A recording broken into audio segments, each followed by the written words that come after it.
What up, y'all? It's Mr. Downtown Melo, and you're listening to the Entertainment Report on iHeartRadio, live from Dubai for Monday, October 15th, 2018, delivering some major stories and trends going on in the world of entertainment and beyond. You can follow the show on Facebook, Twitter, or Instagram. Facebook.com/The Entertainment Report with Ray Melo, that's RAYMELO, on Twitter at The Enter Report, or on Instagram at The Entertainment Report. You can listen to the show anytime you want on iHeartRadio. Just go to iHeart.com or your iHeart phone app, search for The Entertainment Report, and it'll take you to the page. I hope everyone had a fantastic weekend. The Russo Brothers say they have finished filming for their as-of-yet untitled Avengers 4 movie. The fraternal filmmakers tweeted Friday, wrapped alongside with the image of a bright light against a blue background. The superhero ensemble movie is set for a theatrical release on May 3rd. It follows the 2018 blockbuster Avengers Infinity War, which stars Robert Downey Jr. as Iron Man, Chris Hemsworth as Thor, Mark Ruffalo as the Hulk, Scarlett Johansson as Black Widow, Benedict Cumberbatch as Doctor Strange, Don Cheadle as War Machine, Tom Holland as Spider-Man, and Chadwick Boseman as Black Panther. Several characters were left in mortal perils at the end of the movie, leaving their roles in the series a mystery for now. Chris Evans, who plays Captain America in the Marvel Cinematic Universe, finished filming his part in the next picture earlier this month. Evans tweeted on October 4th, officially wrapped on Avengers 4. It was an emotional day to say the least. Playing this role for over the last 8 years has been an honor. To everyone in front of the camera, behind the camera, and in the audience, thank you for the memories, eternally grateful. Tessa Thompson is giving fans a glimpse of the Men in Black reboot. The 35-year-old actress shared a picture with co-star Chris Hemsworth on Friday while filming the movie in the desert. The photo shows Thompson and Hemsworth shooting a scene in the sand dunes, the pair wearing matching black suits and carrying black umbrellas. Thompson captioned the post, "Buds in Black at Chris Hemsworth." The reboot titled Men in Black stars Thompson and Hemsworth as Agent M and Agent H. The original Men in Black movies, Men in Black 1997, Men in Black 2, 2002, and Men in Black 3, 2012, starred Will Smith and Tommy Lee Jones. Thompson and Hemsworth posted selfies from the Men in Black set in September. The pair previously co-starred in the Marvel movie Thor Ragnarok. Hemsworth told Variety in April, reunited with Thompson, "She's incredible, she's wildly talented, great sense of humor, great heart, a lot of fun. We had the best time on Thor, so the opportunity to work together again was a no-brainer." Men in Black will feature original Men in Black star Emma Thompson.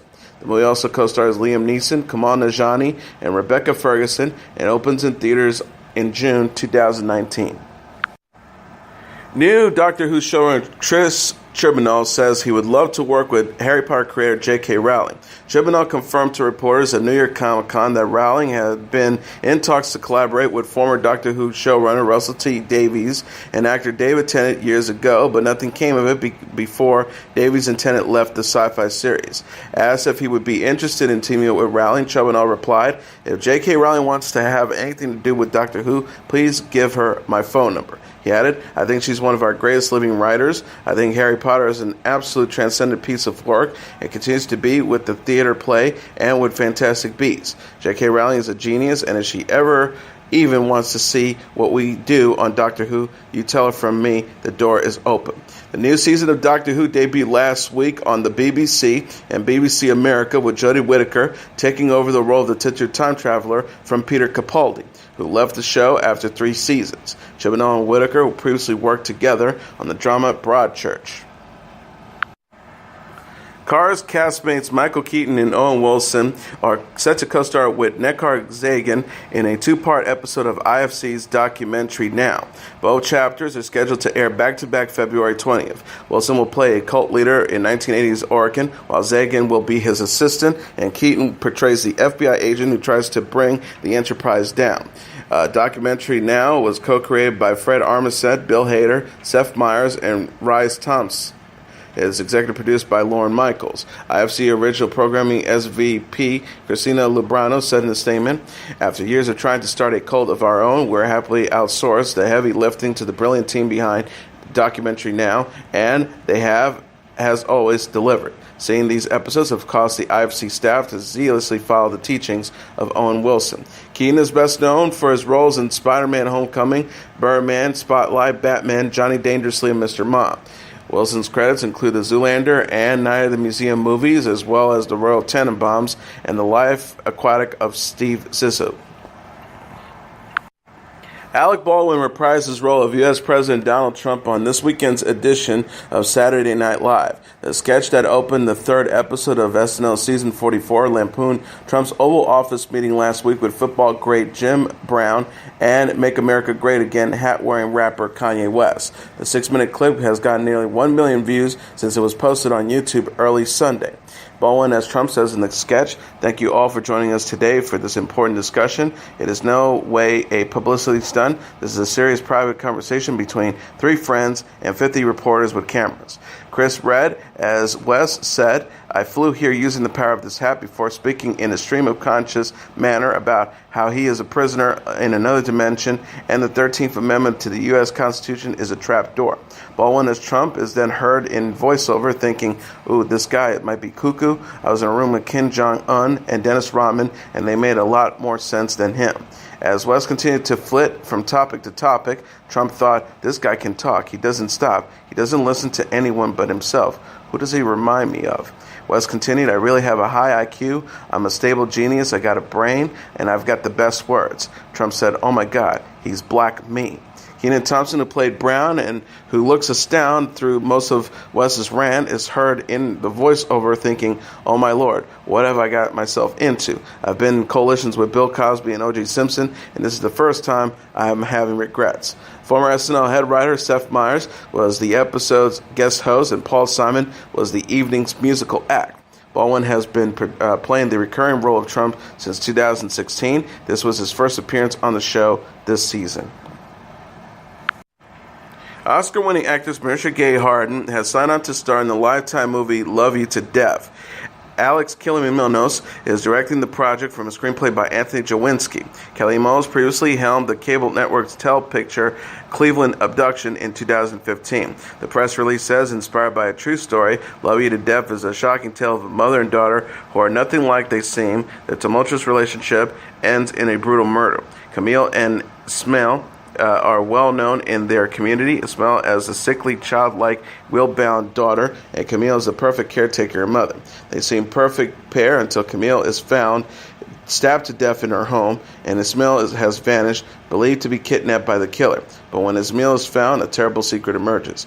No additional casting or air date was announced. Harden is best known for her roles in the TV show Cold Black, 50 Shades Trilogy, and the films Pollock and Mystic River. She earned an Oscar for Best Supporting Actress for Pollock. Marvel Television and Netflix has confirmed its comic book adaptation Iron Fist will now return for a 3rd season on the streaming service. A statement from Marvel's website said Friday, "Everyone at Marvel Television and Netflix is proud of this series and grateful for all the hard work of our incredible cast, crew, and showrunners. We thank to the fans who have watched these 2 seasons and for the partnership we've shared on this season. While the series on Netflix has ended, the immortal Iron Fist will live on." The 2 parties did not specifically say if the show is being shopped around to other networks or digital platforms. Starring Finn Jones and Jessica Henwick, the first 2 seasons of Iron Fist are now streaming on Netflix. The service is also the home to the Marvel shows Luke Cage, Daredevil, and Jessica Jones. The Affair alum Sanaa Lathan has signed on to star in an episode of CBS's all-access Twilight Zone reboot. Comedian and filmmaker Jordan Peele was previously announced as the sci-fi anthology series host and narrator. Additional casting and a premiere date have not yet been disclosed. Lathan's other credits include Nip Tuck, American Assassin, Now You See Me Too, The Perfect Guy, The Best Man Holiday, Contagion, and Love and Basketball. She earned a Tony nomination for her role in the Broadway play A Raisin in the Sun. Britain's royal family has released on Twitter several official wedding photos of newlyweds Princess Eugenie and Jack Brooksbank with their loved ones. One image taken Friday and shared Saturday shows the couple in the white drawing room at Windsor's castle with Eugenie's grandparents, Queen Elizabeth II and Prince Philip, Eugenie's sister, Princess Beatrice, their mother and father, Sarah and Andrew, the Duke and Duchess of York, Jack's parents, Thomas and Nicola Brooksbank, and Prince George and Princess Charlotte, the two older children of Eugenie's cousin, Prince William, and his wife, Kate Middleton. Another portrait depicts Eugenie and Jack alone with their 9 children's child bridesmaids and page boys. A black and white photo captures the moment Eugenie and Jack kiss in a horse-drawn carriage after their wedding service. The couple are also seen in a picture snapped as they head to a private dinner at the Royal Lodge after they have changed out of their wedding attire. Jack is wearing a black tuxedo and Eugenie looks stunning in a champagne-colored floor-length gown. The pair married at Windsor Castle Friday after several years of dating. Christina Aguilera is resting and recovering after canceling a show due to illness. The 37-year-old singer postponed a stop on her Liberation tour Thursday after losing her voice. Aguilera was to perform at the Casino Resort in Orilla, Canada. The star wrote on Twitter, "My fighters, my friends, it aches me to share that I'm under the weather and have lost my voice today. Per doctor's orders, I need to rest tonight in order to get well ASAP." She added, "I have kept you waiting so long, and I look forward to each night on this tour. I promise to make tonight up to you with a new date very soon. Until then, I'm sending love and gratitude for your support, and I cannot wait to get back on the stage after this short rest." Aguilera was scheduled to perform Saturday in Detroit, Michigan. She started the tour in September in support of her new album, Liberation, and will bring the venture to the close November 11th in Atlanta, Georgia. The star said in the October issue of Cosmopolitan, "With this record, I'm stripping back to a lot and just trying to find myself again. Just the true love and the art of process, not just going for some formulaic source of force-feed direction that we can get caught up in." She also added, "I want to flip it on its ears, and I want to do something completely unexpected from a pop-formatted show, a fresh perspective that I've never done this of a tour before. Super creative, super interesting." Aguilera's former Mickey Mouse Club co-stars Britney Spears and Ryan Gosling appeared on Friday's episode of The Ellen DeGeneres Show. Spears teased huge news to come, while Gosling praised Spears and Aguilera's talent. Rapper Eminem is scheduled to sing the title track to the blockbuster movie Venom Monday atop of New York's Empire State Building. The performance will air on that night's edition of Jimmy Kimmel Live, which is being taped in Kimmel's native Brooklyn all next week. Live is usually filmed in California. Kimmel's guests from his East Coast shows include Adam Sandler, John Krasinski, Cardi B, and Julia Louis-Dreyfus. The episodes will be recorded in front of a live studio audience at the Brooklyn Academy of Music's Howard Gilman Opera House. This will be the 4th time Kimmel broadcasts his ABT talk show from BAM. Lil Wayne's The Carter 5 is the #1 album in the United States. Coming in number 2 on the Billboard 200 charts, dated Saturday's Logic YSIV, followed by Cher's Dancing Queen at number 3, Kevin Gates' Luca Brasi 3 at number 4, and Drake's Scorpion number 5. Rounding up the top tier are Eminem's Kamikaze at number 6, Travis Scott's Astro World at number 7, Post Malone's Beer Bongs and Bentleys at number 8, Tom Petty's An American Treasure at number 9, and XXXTentacion's Question at number 10. The Tom Hardy-Michelle Williams comic book adaptation Venom is the #1 movie in North America for a second weekend after earning an additional $35.7 million in receipts, BoxOfficeMojo.com announced Sunday. Coming in number 2 is A Star is Born with $28 million, followed by First Man at number 3 with $16.5 million, Goosebumps 2, Haunted Halloween at number 4 with $16.2 million, and Smallfoot at number 5 with $9.3 million. Rounding up the top tier are Night School at number 6 with $8 million, Bad Times at the El Royale number 7 with $7.2 million, The House with a Clock in Its Walls at number 8 with $4 million, The Hate You Give at number 9 with $1.8 million, and A Simple Favor at number 10 with $1.4 million. And now let's take a look at what happened on this date in entertainment history. On this date in 2007, the comedian and actor Drew Carey takes over hosting duties on The Price is Right, the longest-running daytime game show in television history. Carey replaced Bob Barker, who retired at the age of 83 after hosting the show for 35 years.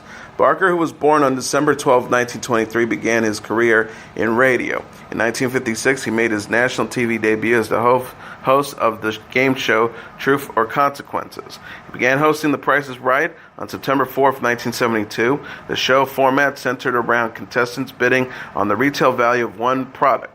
The contestant who came closest to the price without going over was able to advance and compete for bigger prizes. A previous version of the show, hosted by Bill Cullen, had aired from 1956 to 1965.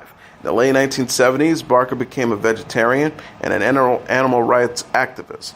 He started ending each show by telling, "Help you control the pet's population, have your pet spayed or neutered." He also convinced the show's producer not to offer fur coats as prizes or any other products harmful to animals. Barker's final original episode as the host of The Price is Right aired on June 15, 2007. After a highly publicized search for Barker's replacement, Drew Carey was selected for the job. Carey was born on May 23, 1958, grew up in Cleveland, Ohio, and served in the U.S. Marine Corps Reserves. His trademark crew-cut hairstyle dates back to that period, before beginning a career as a stand-up comic. From 1995 to 2004, he starred in his own television sitcom, The Drew Carey Show, on ABC. From 1998 to 2006, Carey hosted the American version of the improvisational comedy program Whose Line Is It Anyways? His first stint as a game show host came in 2007 with The Power of 10. On July 23, 2007, Carey announced on The Late Show with Dave Letterman that he agreed to host The Price is Right. He taped his first episode the following month, and it aired on October 15th, 2007. And that is your entertainment report for Monday, October 15th, 2018. I'm your host, Mr. Downtown Ray Melo. I'll be back tomorrow to deliver some major stories and trends going on in the world of entertainment and beyond. You can follow the show on Facebook, Twitter, or Instagram. Facebook.com/The Entertainment Report with Ray Melo. That's RAYMELO.